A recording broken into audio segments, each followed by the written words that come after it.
Hello, fellow rebel capitalists. Hope you're well. Have some news in the crypto slash NFT world. Let's dive right into our headlines. Let me do a screen share. I know Josh is going to yell at me for not doing the screen share. There we go. Okay, now let's head over to this article. It says Kraken CEO says forthcoming platform will enable NFT collateralized loans. What's interesting is a lot of people in the crypto space, and I'm going to compartmentalize the crypto space from the Bitcoin space. I realize they're different, but there's some overlap there.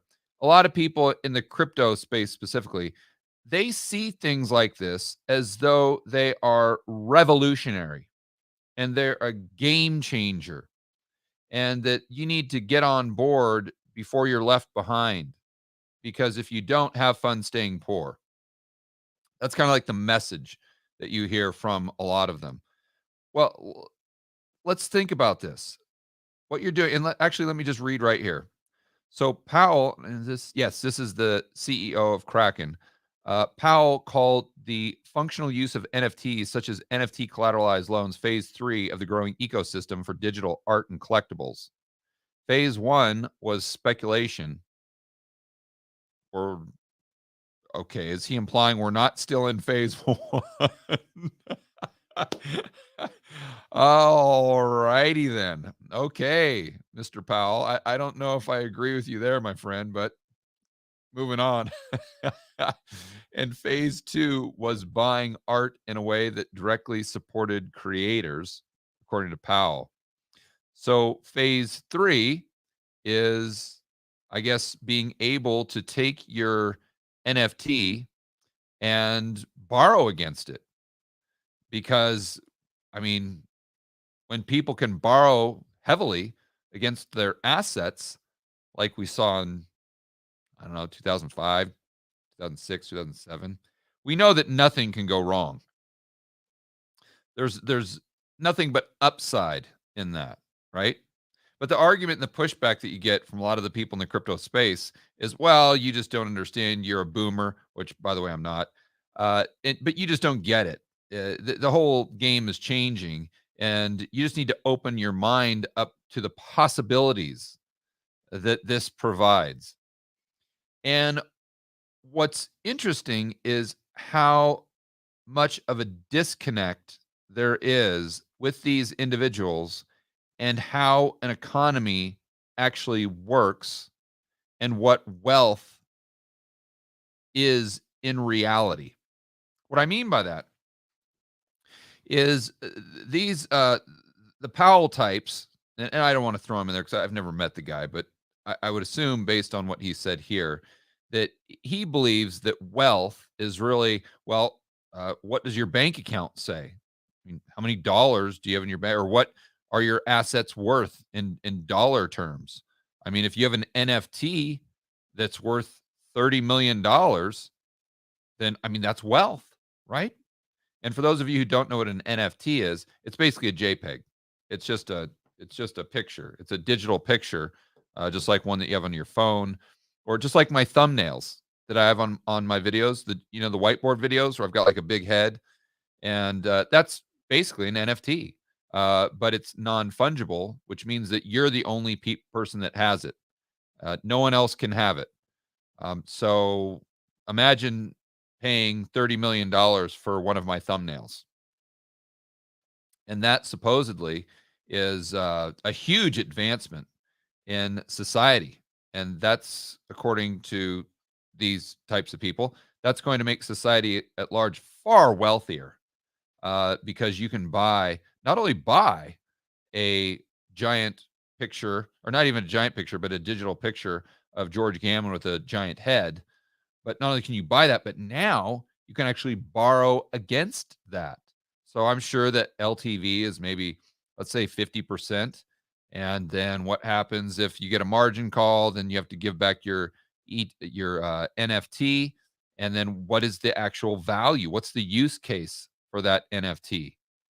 And you say, well, George, what's the use case for art? Well, there's there's not too much of a use case for art other than it's collectible. And I guess you could say the same thing about NFTs, but why is it collectible? Because it's scarce. And why is an NFT how can an NFT be scarce? I don't know. I'm not sure. But my guess is NFTs are a little less scarce than a Monet. And I know we're going into the betaverse, which is what I call it, the metaverse, where all of the people who enjoy their soy products and their low testosterone can hang out with all the other beta humans and just really enjoy the type of life that they cannot have in the real world.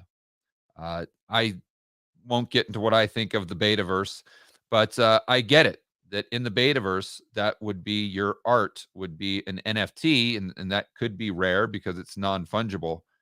But unfortunately, what this assumes is that life is the betaverse, and it's not. And I'll tell you why it's not, because you still need to eat. You still need a roof over your head. The betaverse can't feed you.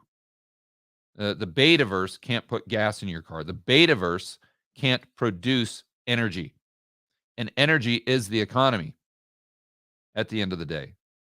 So let's go back and okay, what is wealth then? Wealth would be a society's ability to produce goods and services. I guess there's an argument that the betaverse would be a service. Okay, as long as it's a creation of the free market and not something that was contrived by artificially low interest rates, I guess there's an argument for that. But you still got to produce goods. You still have to have stuff in the real world. And the amount of stuff that you can produce is directly is directly correlated with the wealth that a society has. Because at the end of the day, it doesn't matter how many NFTs you have. If there's no food in the grocery store, then you got problems. You're poor, regardless of how many dollars your NFT is worth or how many dollars you can borrow against your NFT. If you can borrow $30 million against that thumbnail of George with a giant head, but you take that $30 million and you go down to Walmart and there's nothing there. You go to the grocery store, there's nothing there. You go to put gas in your car, there's no gas. The line is 4 hours long, like we saw in the 1970s. You're poor. And this is what most of these people that believe the metaverse or the betaverse and NFTs are just the future of everything. Another thing that I would point out for the people who think that this is just going to completely that NFTs and the ability to borrow against your NFT is just going to completely revolutionize the world. And you hear that a lot in this space. Well, this is going to revolutionize finance as we know it. Okay, great.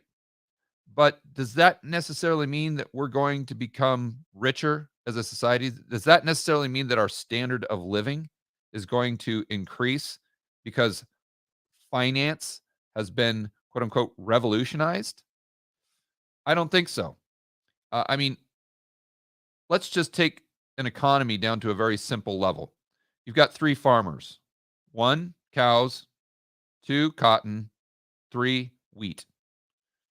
Well, how can they become more productive? Well, they can go to the bank and they can get a loan to buy certain thing like a tractor, let's say.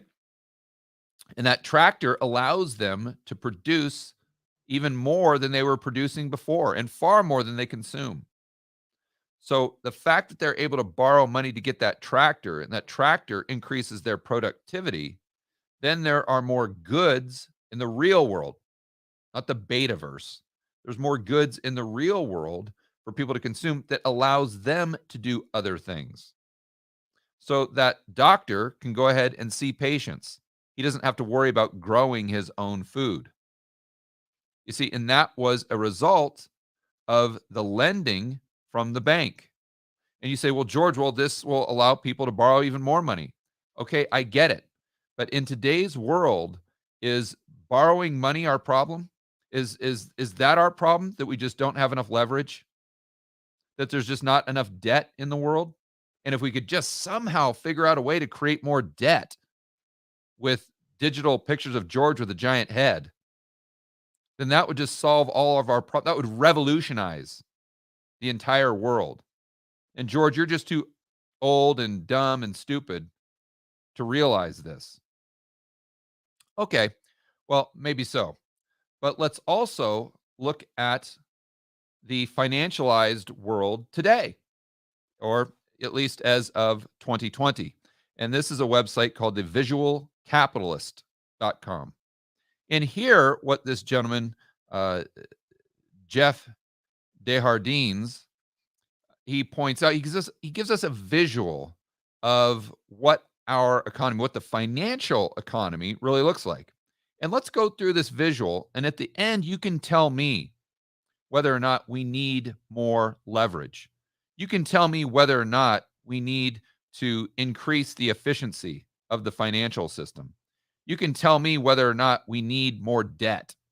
If that's what society is missing, if only we had more debt, if only our economy was more financialized, oh my gosh, then the standard of living would absolutely explode higher. I'll let you be the judge. So scrolling down, this one little teeny square represents the amount of silver in the world. If you go over here, there's $43.9 billion worth of silver using a $17.20 an ounce spot price. Obviously, that's higher today. But let's just, roughly, 60, 70 billion. Cryptocurrency at the time, to 244 billion. Now it's 2 trillion. Wondering why we have a labor shortage, by the way. So cryptocurrency is represented by these boxes. So 2 gold, 1 black. All right. Military spending. The U.S. budget deficit for 2020. And they're only pegging it at 3.8. It was far higher than that, but just assuming it's 3.8 trillion. This is the amount of coins and banknotes in total for, it's like these countries and other, I would assume this would be the world. So in the entire world, there is this many coins and banknotes. Here's the Fed's balance sheet. This is how much wealth combined for all the billionaires on the planet. Here's the amount of gold. Here's the market cap for the Fortune 500 companies. You can see a visual representation. A lot of these boxes, a lot of these silver boxes. So obviously a lot more wealth, or a lot more, let's say, nominal price of the Fortune 500 companies. So the stock markets, you've got all other exchanges, NASDAQ and New York Stock Exchange. If you put all of the, we'll just call it the nominal value of the NASDAQ, the New York Stock Exchange, and all other stock exchanges in the world, it would look like this. What is this? This is 89.5 trillion. Okay. What about the M1 money supply, the way the government measures it? Well, that's 95.7 trillion. How about global debt? That's got to be an astronomical number. And it is. We got to keep scrolling and scrolling and scrolling, and we get to a number of $253 trillion, which, oh, by the way, is 322% of global GDP. But thank goodness people can borrow against their NFTs, which should take this $253 trillion number even higher. And that's somehow going to improve the standard of living. How about global real estate? 280 trillion. We've got to scroll down quite a ways to get the whole visual of that. How about global wealth? $360 trillion. We've got to keep scrolling and scrolling and scrolling. That's a lot of wealth. Now, keep in mind, this wealth is not measured the way it should be in the production of goods and services. It's measured in nominal value of a fiat currency. But remember, the whole benefit of being able to borrow against your NFTs, and what I'm just too old, stupid, and dumb to understand, is that the cryptocurrencies and NFTs, they're going to revolutionize the financial markets. They're going to revolutionize finance, and they're going to make it far more efficient. And if it's more efficient, then naturally you would assume that the financial economy would grow even bigger than it is today. And man, if the financial economy gets even bigger, I mean that's good, right? Well, let's look at the amount of derivatives in the world. And we'll go ahead and scroll all the way down so you can get a visual of what this looks like. And remember, just one of these little boxes, one of these little squares represents the entire amount of silver on the planet Earth. Just one of these little boxes. So we are scrolling. Still scrolling. Still scrolling. Still scrolling. Still scrolling. Still scrolling. And there we go. We come to an end. So we only have about $1 quadrillion worth of derivatives. But you know what would make things even better? If we could have more derivatives. If our financial system was even more efficient. So we could create more mortgage-backed securities. We could create more interest rate swaps. We could create more CDSs, CDOs. I mean, that's what really would improve the standard of living dramatically. So, I mean, now we're having to make all these derivatives with these clunky dollars that we've used in the past. But man, if we could just use NFTs and cryptos, I mean, we could go from having 1 quadrillion in derivatives. Who knows? I mean, 10, 20 trillion or quadrillion in derivatives. I mean, wouldn't that be awesome? Just think what the standard of living would be if we could somehow live in that world. Boy, I tell you what. And just think our downside would probably be even less, right? Because if a trillion or quadrillion created the GFC, well, I mean, my goodness gracious. Just think the type of economic devastation that could be created by 20 quadrillion in derivatives. Hopefully you guys get my point. The world and we as a society, if we want to improve our standard of living, we don't need to focus on making the financial economy better and bigger. What we need to do is we need to focus on the real economy, producing stuff, goods and services. We need to focus on how we can make that bigger and better. All right, guys, enjoy the rest of your afternoon. Always stand up for freedom, liberty, free market capital.